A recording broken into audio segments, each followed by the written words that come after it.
जय श्री माता जी। आज के सामूहिक ध्यान सत्र में उपस्थित सभी सहजी भाई बहनों का हार्दिक स्वागत है। ध्यान की शुरुआत कुंडलिनी चढ़ा के बंधन लेते हुए करेंगे।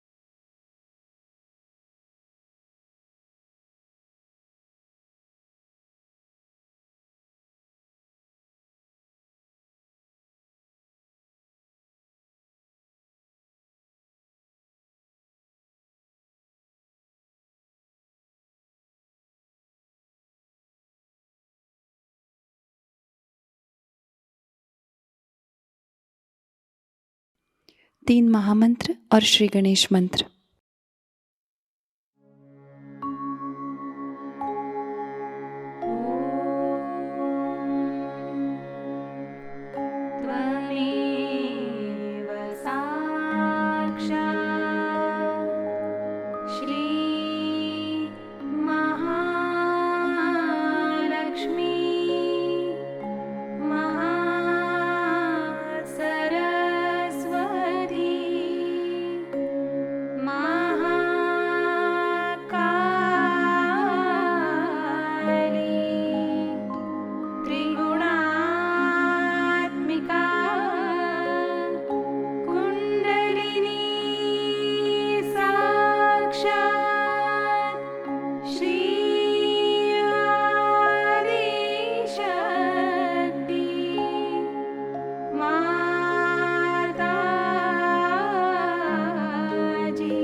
श्री माता जी, हमारा आत्म साक्षात्कार दृढ़ कीजिएगा।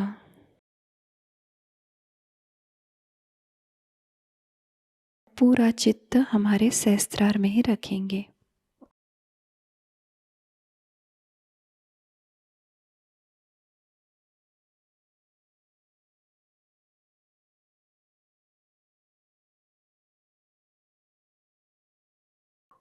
इसी ध्यान की स्थिति को बरकरार रखते हुए हम अभी श्री माता जी की अमृतवाणी ग्रहण करेंगे।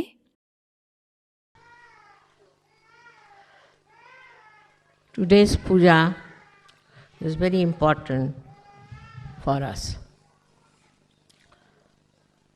You all have got your self-realization. You have all the knowledge that is necessary to give realizations to others. You have to know what you have already. That's very important. Because if you do not try your hand, and if you do not try to give realizations to others, firstly, you will have no faith in yourself. You will have no self-esteem also. The second part is that you try giving vibrations to other persons, but don't get involved with that person. I have seen some people get too much involved. If they give realization to one person, they think they have done a great job, and they start working on that person, his family, his relations. So far as you must have learned, that one may be related, one may be closer to one person, but not necessarily he will have that much of chance of self-realization.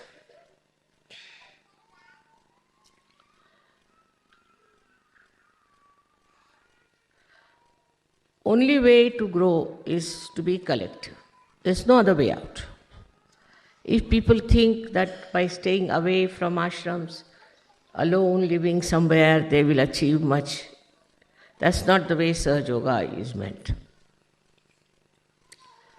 Formerly, people used to go to Himalayas, and most of them were separated, and only 1 or 2 persons were chosen for spiritual growth. Here it is not question of spiritual growth. It is a question of your collectivity growing in you. That is how you become a person who is collective, who enjoys collective, who works on collective and lives with collective. Such a person develops new kind of powers. And these powers are such that they are very subtle, but they penetrate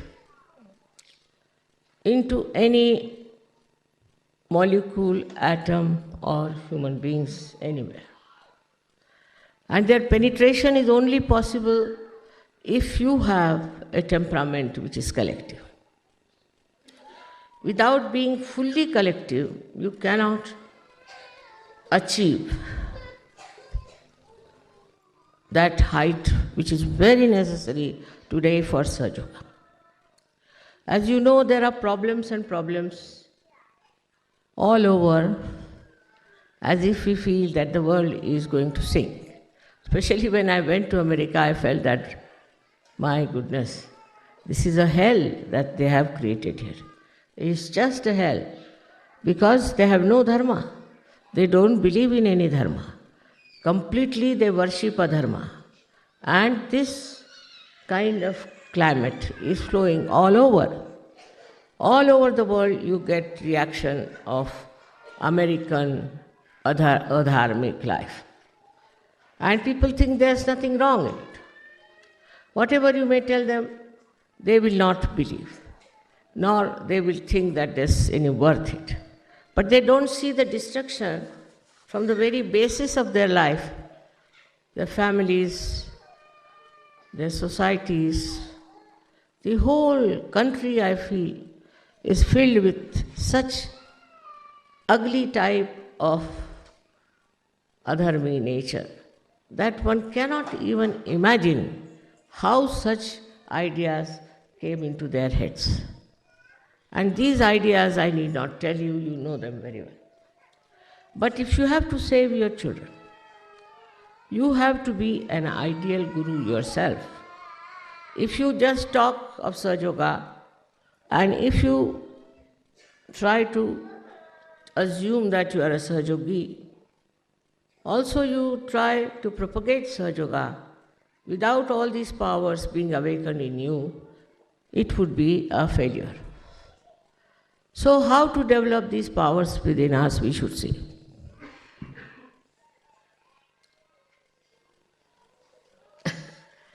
It's rather embarrassing for me to tell you how you have to behave towards your guru. I think people have told you. But naturally, spontaneously, as soon as you get your realization and grow in it, naturally you develop a very humble attitude.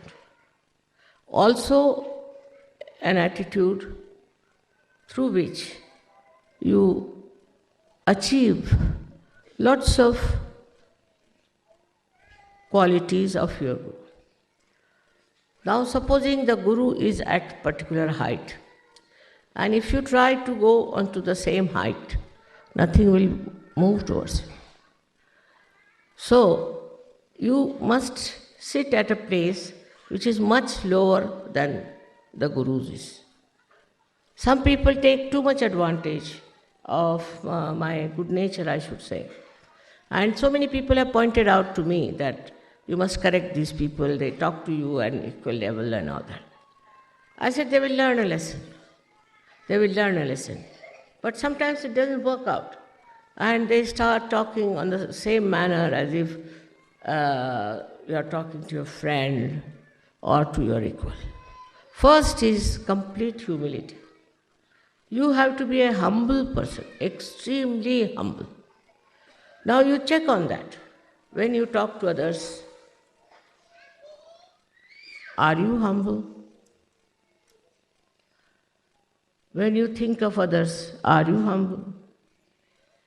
When you look after your wife and children, are you humble? That's a very important thing for every person who thinks he is a guru. Humility is the first quality, or I should say the ocean, into which you must jump. Some people think that if you are humble mother, then people will take advantage of you. Nobody can take advantage of you. Because you have to remember another point, that you are protected all the time, looked after by Param Chaitanya. I know you know that, but how many really believe that there is Param Chaitanya with us? If you really believe that there is Param Chaitanya, then you don't get frightened, you don't get worried. You are not subjected to all kinds of nonsensical ideas also. But if you think that you are not protected, what will happen, how will things happen, then Param Chaitanya leaves you alone. You have to see the whole drama, how Param Chaitanya works out.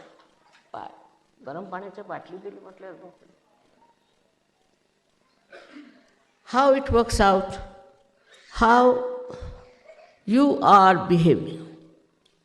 Supposing you are not in a proper shape and you try to show off too much, then what happens?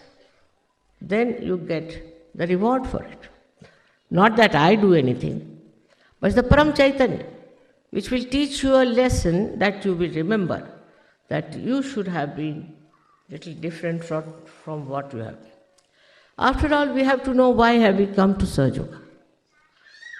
Begin at the root of it.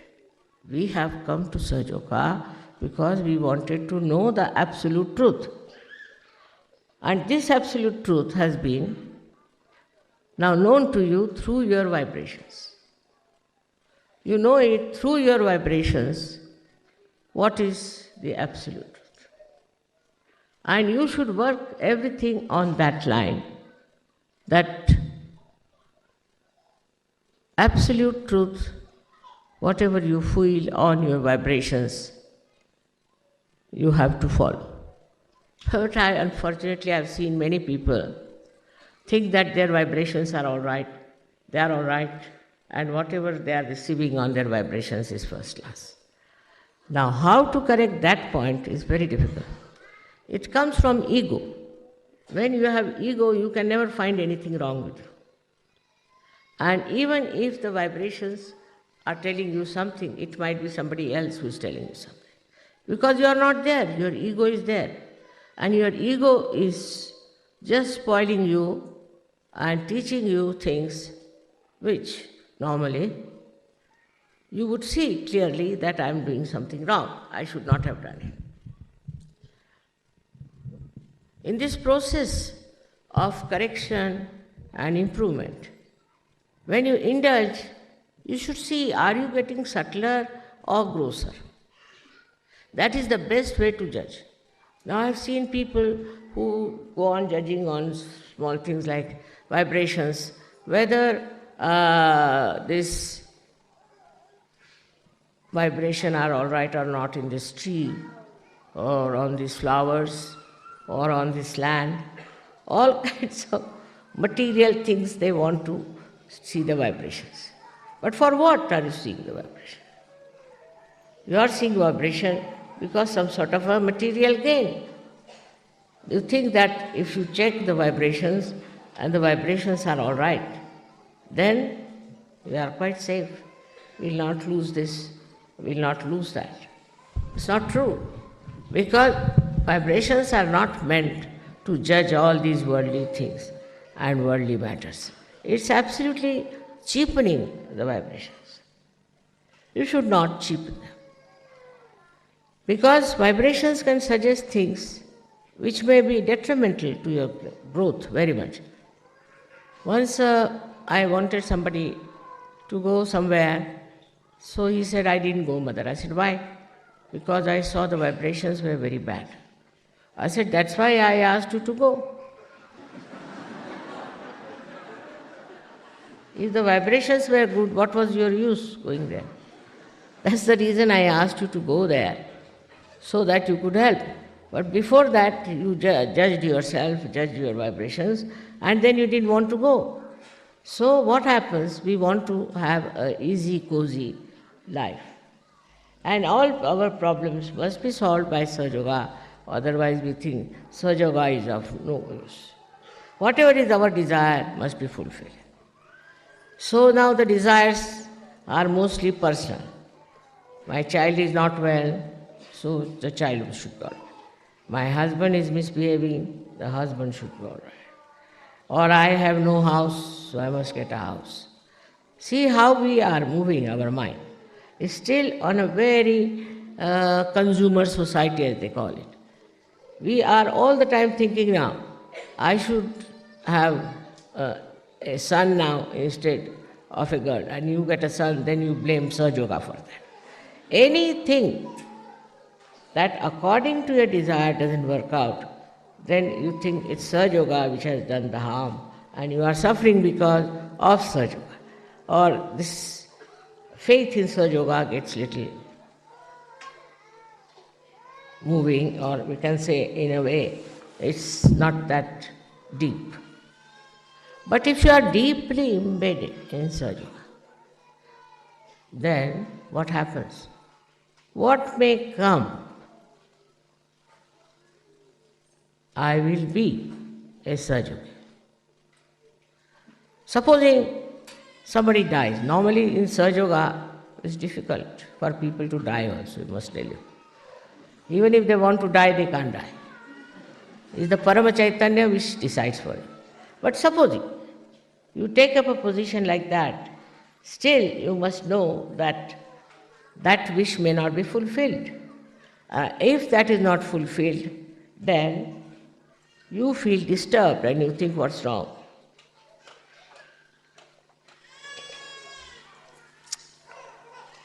But your wish is not the wish of God Almighty. While Param Chaitanya is the wish of God Almighty. Now, for example, I went to America, take it like this, and America attacked me, negativity, and troubled me. For all these days I have suffering, so-called.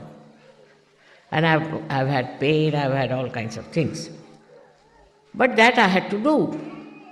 Because now the American Sahajogis will realize how much one has to pay to make this dumb head of Americans to rise. How stupid they are and how foolish they are who are enamored by people who are taking money. So many people came to me and told me, Mother, if you start saying that this I can give for $300, you will get 1,000 and 1,000 of disciples of yours. I said, they will not be my disciples. If they come for money, thinking that because I am taking money, it is worthy something, that means they are absolutely stupid. Sahaja Yoga, you cannot get it by money. This is the first principle they don't understand. Most of them don't understand that you can get self-realization without paying any money. There were some Gujarati rich people in New Jersey, and they asked questions to Sahaja Yogis that how is it possible to get it so easily? It's not possible because it's a very difficult thing. All the Shastras have said, everybody has said, very difficult to get your realization. All right. If so, how is it you are giving it so easily? Why? Nobody knew how to answer these people. You should have said like this, all right. It is difficult, it's very difficult. And you cannot give mass, true. But if somebody is doing it, then you have to think about it. How somebody is doing it. So this kind of stupid questions are there, and still if they go on, you have to really tell them in a very humble way, sir, one has to be worthy also. So they will run after people who are just making money out of them, making fool out of them. And they boast, we have 3 gurus, somebody says we have 7 gurus. But I wonder what must be their condition. So the people who are extremely stupid, in Sanskrit they call mood, people who are brainless, cannot get their realization. So give them up. If they are arguing with you, you just give them up. It's not their right to argue with you. Their right is to get realization, but not a right to argue with you, ask you foolish questions and stupid questions. But you should always remember that with that humility, you must have your dignity intact, because you are a guru.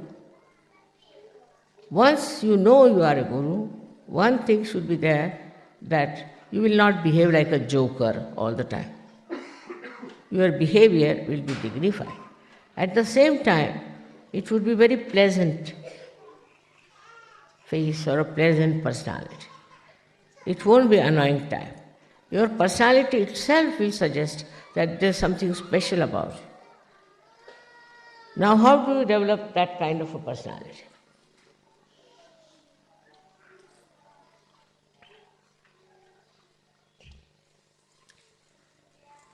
The biggest problem in the West is ego.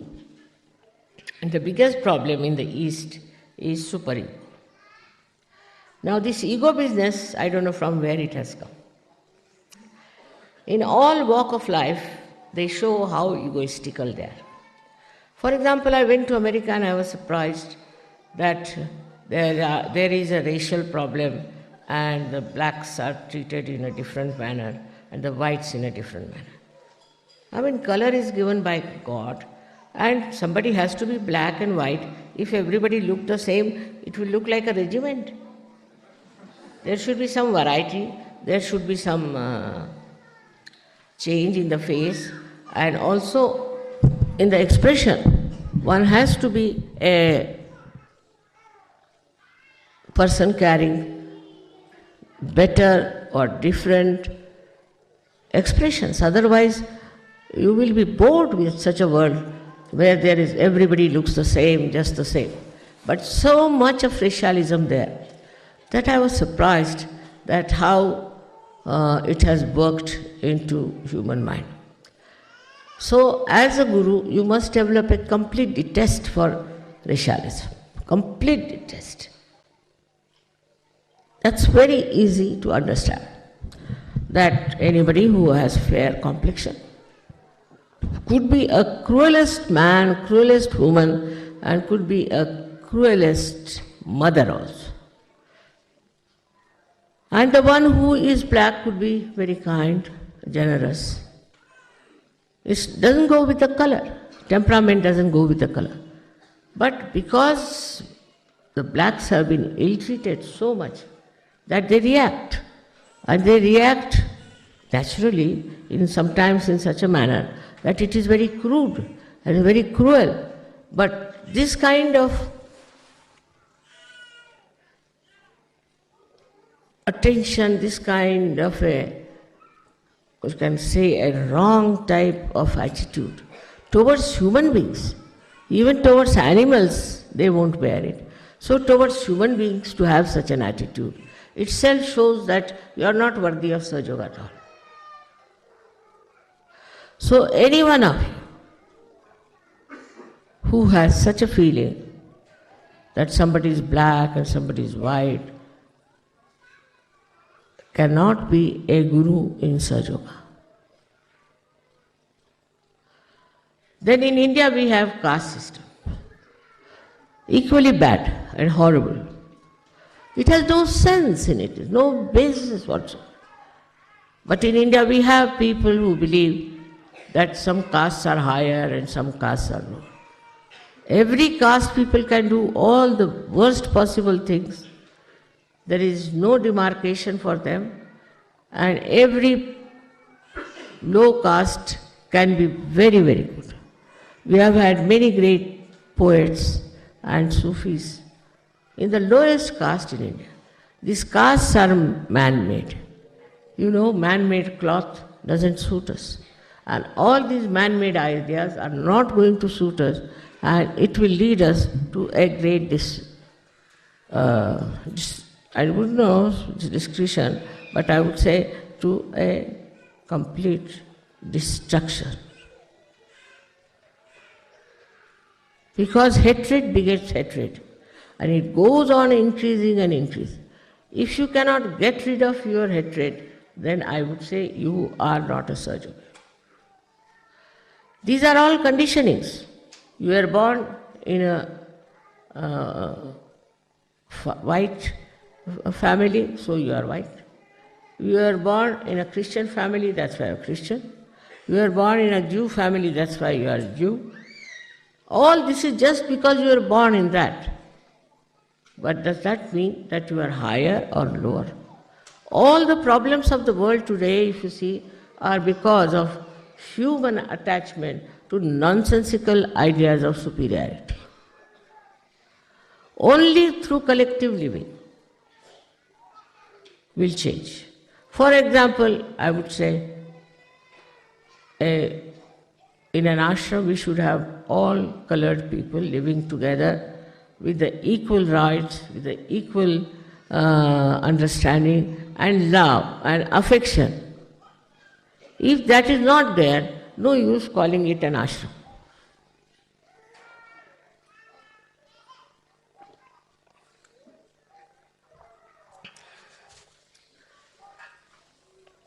Once they asked me, Mother, will you come and give a lecture in Harlem? I said, why not? So some Sahaja Yogi said, Harlem? Mother, what do you know what is our limits? I said, I know. There's no harm. He said, you know, the blacks are there. I said, I'm also black.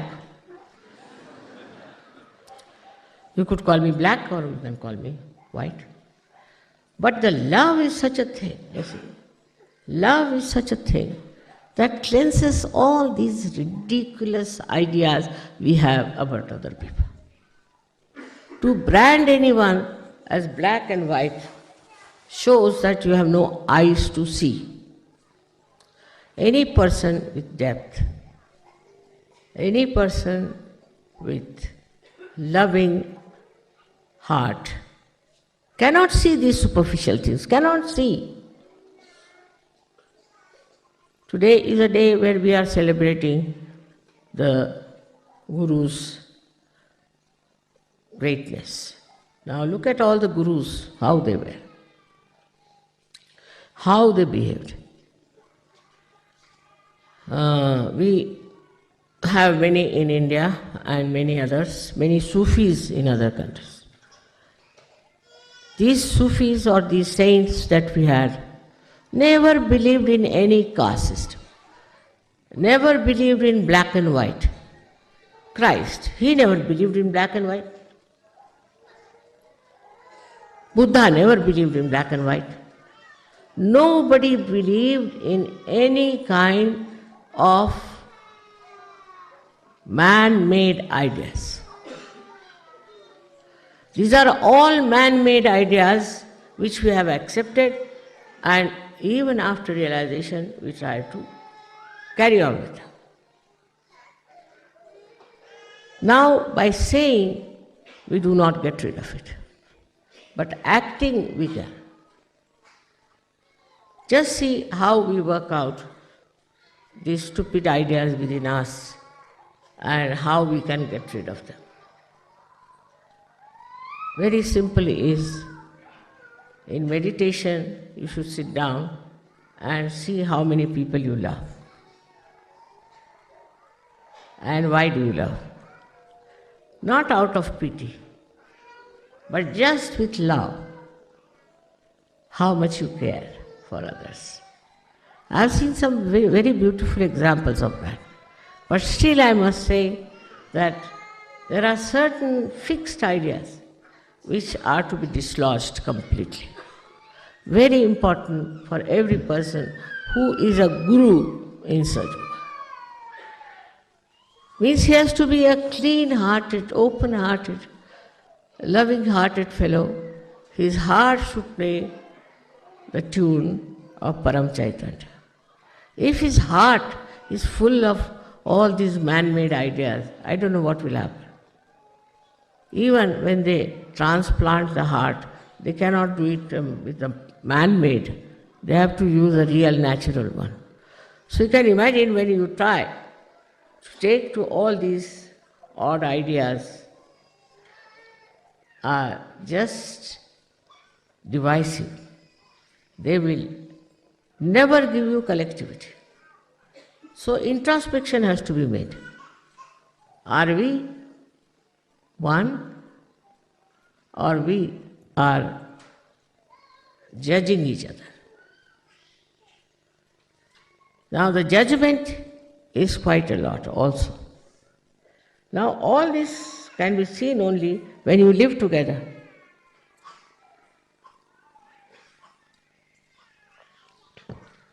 Otherwise, how will you know?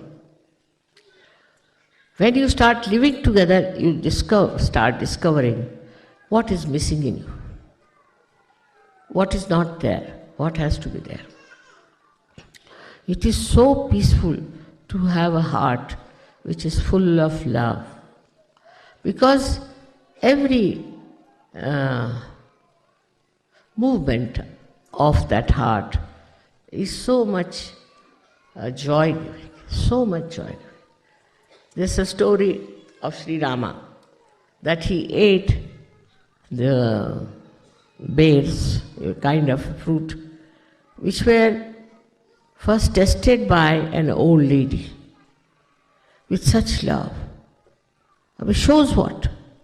Shows that a person like Sri Ram was the king of the highest heritage. And this old lady, who was just of the lowest caste, gives him these fruits with such love. And when he eats that, he starts praising it. So his wife says, "Give me some." It's all right. But the brother is still halfway, I think, in Sahaja Yoga. So he doesn't like. He gets angry.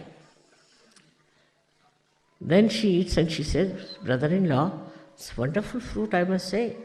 He says, "All right, give me some." He says, "Why should I give you now?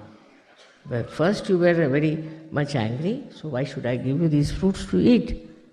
The story shows that the level of your personality as Guru is judged by your clean heart, by your loving heart, by your highest remarkable personality.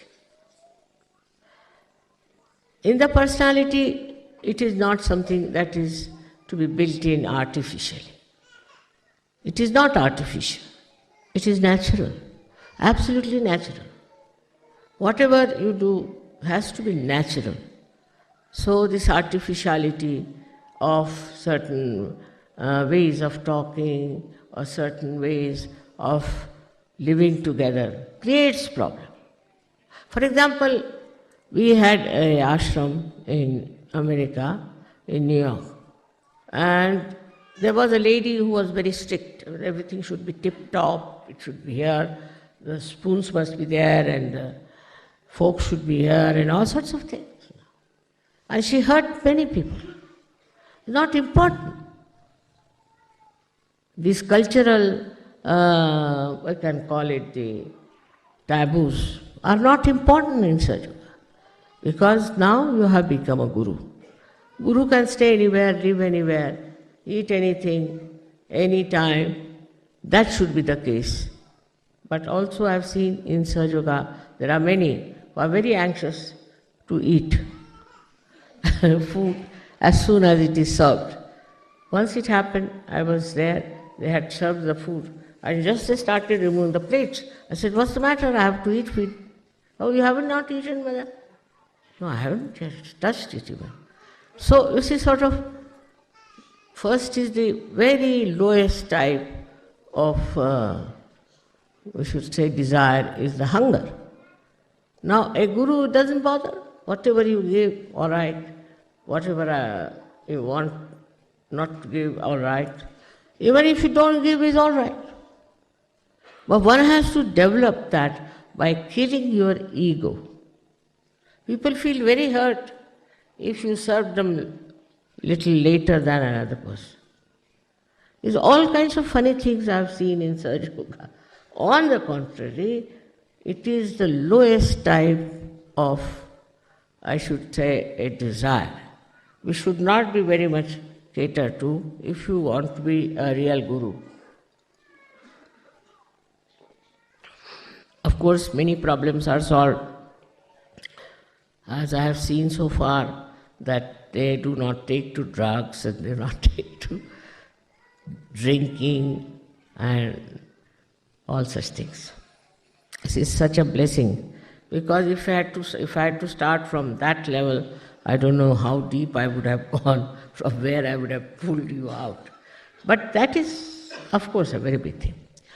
That is quite a nice thing. But still, to make a beautiful life out of you, which will attract the attention of everyone, how you talk, how you behave, how you love. So again, one has to say that Guru Pada comes only through the love that you have. Like they'll have, say, 10 people, for anything, for a drama, suppose, and they have it only from a particular country or from a particular group, then there's no fun. There's no fun. For example, they'll have a music group. So from the particular one caste could be, or could be one religion, could be one, you can say one school or anything. So that shows that you are still not there as a guru. You should like every kind of culture, every kind of beauty. And that has to be brought in our daily life. We should not look down upon anyone for their color, for their race, for their status, class consciousness. All this has been shown in the lives of all these guru saints who lived. Tukarama says, "Oh God, thank God, you have made me a scheduled caste." He was not, but he just says so. All of us, all the time, should not be conscious of what has been our birth, what has been our personality, or what has been our big name. One should not be able to make out it. Who is the saint and who is not? Even people are proud that they are saints. I was surprised in America also very much that the Russians who have gone there are a very different quality people. They wouldn't raise their eyes to me, wouldn't raise their eyes. And very deep, very, very deep. Vibrations were very deep. The reason is, I think, they have been oppressed during communism, perhaps maybe, and now they have come to America, where they have seen so-called freedom and what nonsense it is doing. So, knowing these two extremes, I think they have gone very deep into their own being. And they have such strength and such unity among themselves. I was surprised that I had never met them before. They didn't come from Russia. They came, only they were there. So what is it that has kept them like that is that they had no religion in their heads. They had no religion. To them every religion is the same, and they had no religion to follow. So a guru cannot belong to any religion, because these religions are also man-made. They have created such a problem all over, and they are all fighting among themselves. How can they be divine?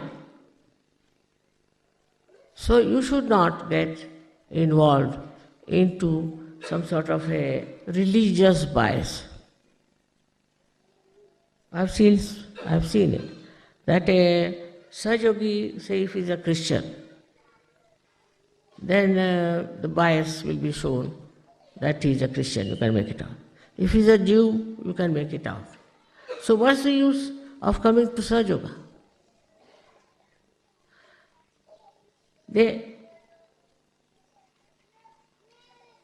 Their attention, if it goes inside, they'll find out.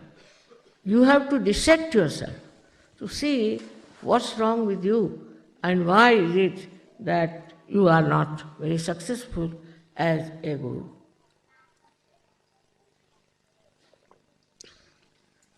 The success of the guru is he doesn't bother about time. Every time is the holy time. For he is not bothered if somebody is late or has come early. He is not a slave of watches and time. This is also man-made. There were no watches about, I think, 300 years back. And nobody was so particular about the time. So first thing, he is beyond time. Kalatita. Then he is also Gunatit. Gunatit means he doesn't belong to the left side or to the right side or to the center. He is beyond these three.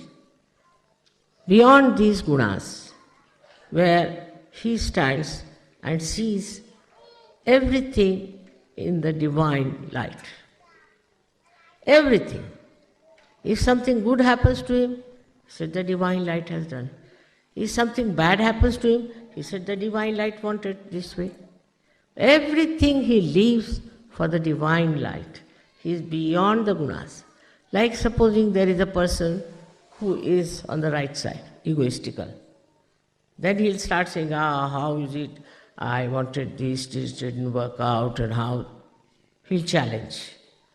Another will start crying, the left-sided one, that I'm very sorry, this has happened to me, it should not have happened.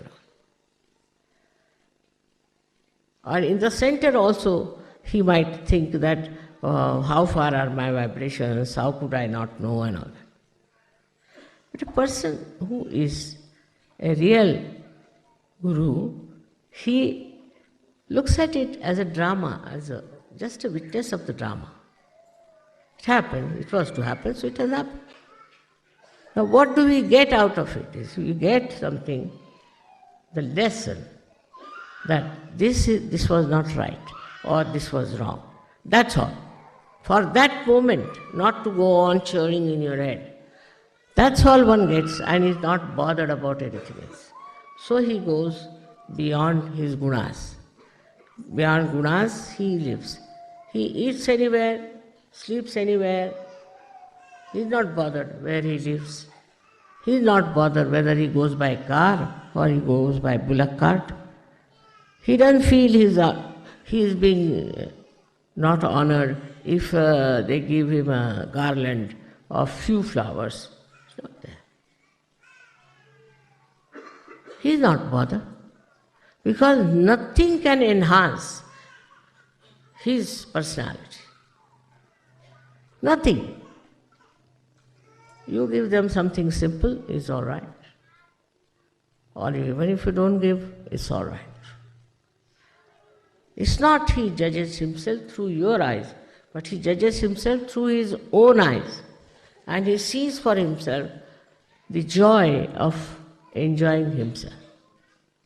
What is there to be so particular about anything? What is so great to be hankering after anything? It just works out in its own time. And if it doesn't, it doesn't. What does it matter? Just think of it. Also, in Sahaja Yoga, a guru has to be a binding force. There are two types of people I've seen, which go on breaking relations. It's very easy for them. They go on complaining. But there are others who have a power to bind people together in such a manner, in such a sweet manner, that the people are brought closer together. Not that they have to forgive, it automatically works out. Just works out like that. And people go on joining such a man. I was surprised that in America there was very, very few Sahaja Yogis. We spent, they said, $50,000 and got 50 Sahaja Yogis. 1,000 for one Sahaja Yogi in America. So, very bad shape. But still, you see, we have to hope for them because there are lots of seekers and lost in the wilderness of seeking.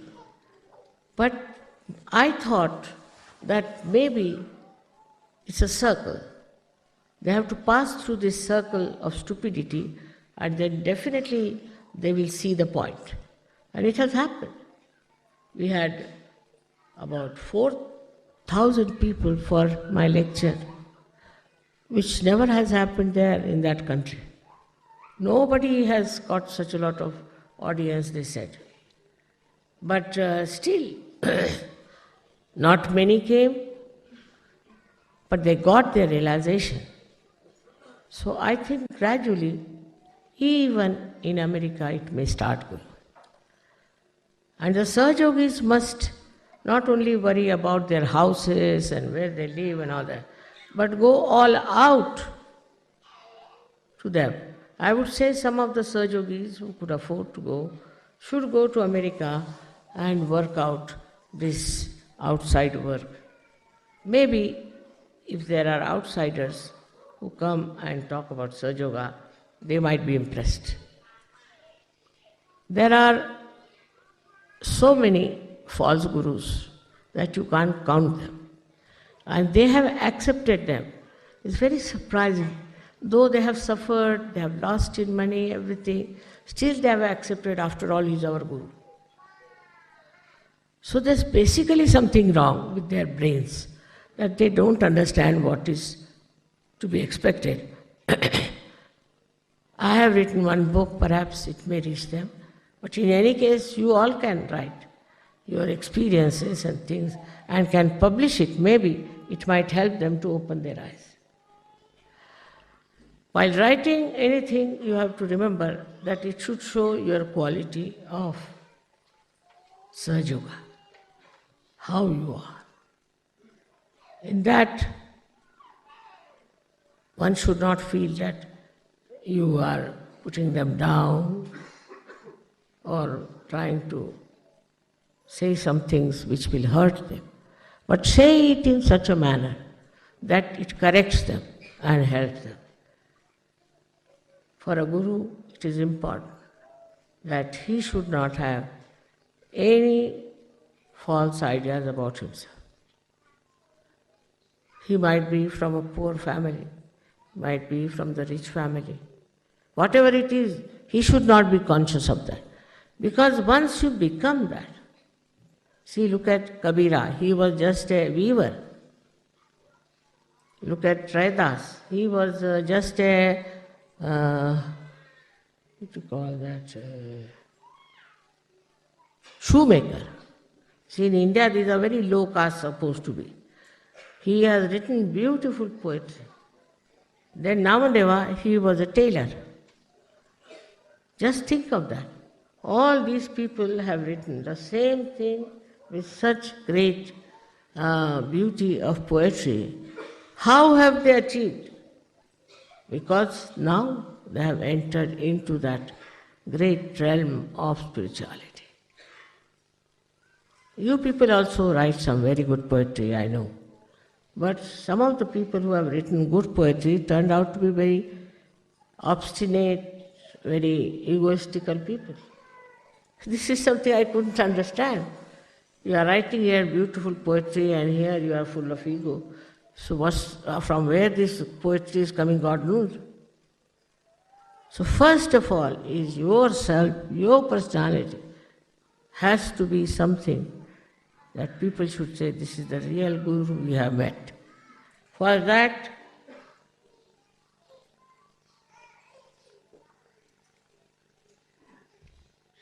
you know very well you don't have to give up your family, don't have to give up anything.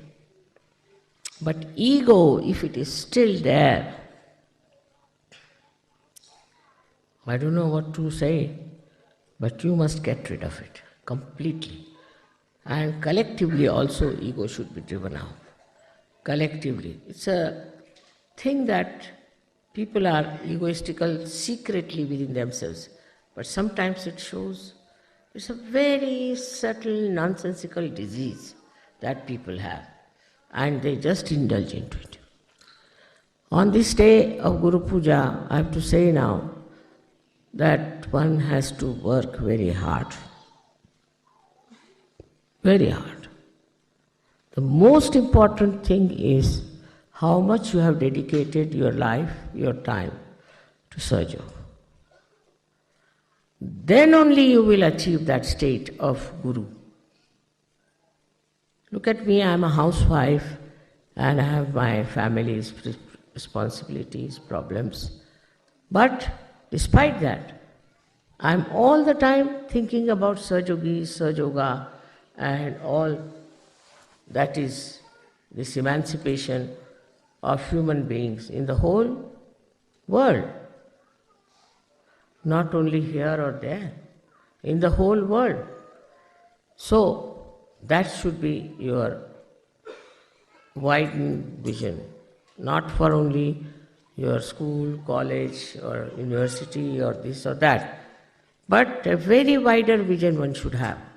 And that you have to develop through your working into every time of circumstances, every type of problems you have. Once you develop that kind of a personality, then you'll be amazed how you can help so many people. I know there are so many Sahajogis here who are worthy of praise, and really I love them very much, and they also love me very much. But one should always see that as you are now going to be the gurus, you have to be careful not to think that you are a guru. You should never think you are a guru already. Once you start thinking again, Mr. Ego, the guru, comes up. So once you decide that I am nothing, I am just a little ripple in the heart of my mother. If such a humble feeling you get, then all your problems can be solved and things will work out. Because your attention and your behavior is going to impress other people. Nothing else.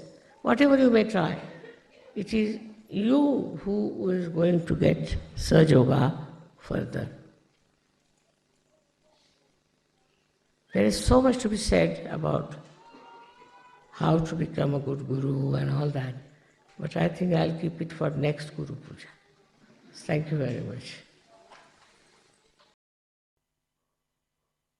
अब हम निःशब्द ध्यान में रहते हैं।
दोनों हाथ जोड़ के श्री माता जी के प्रति आभार व्यक्त करते हैं और प्रार्थनाएं अर्पित करते हैं। परम पूज्य श्री माता जी, आज का सामूहिक ध्यान हम आपके श्री चरणों में समर्पित करते हैं। आज के ध्यान में आपने हमें निरानंद प्रदान कर हमें चैतन्य से आशीर्वादित किया, इसलिए हम आपके हृदय से ऋणी हैं। संपूर्ण विश्व में विश्व निर्मल धर्म प्रस्थापित करने हेतु कृपा कर हमें सहयोग प्रचार प्रसार का शुद्ध एवं प्रभावी माध्यम बनाइएगा माँ। हमारी सभी प्रार्थनाओं का स्वीकार कर हमें आशीर्वादित करने की कृपा करना माँ। जय श्री माता जी। सामूहिक बंधन लेते हैं।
आज का ध्यान केंद्र संपन्न होता है। जय श्री माता जी।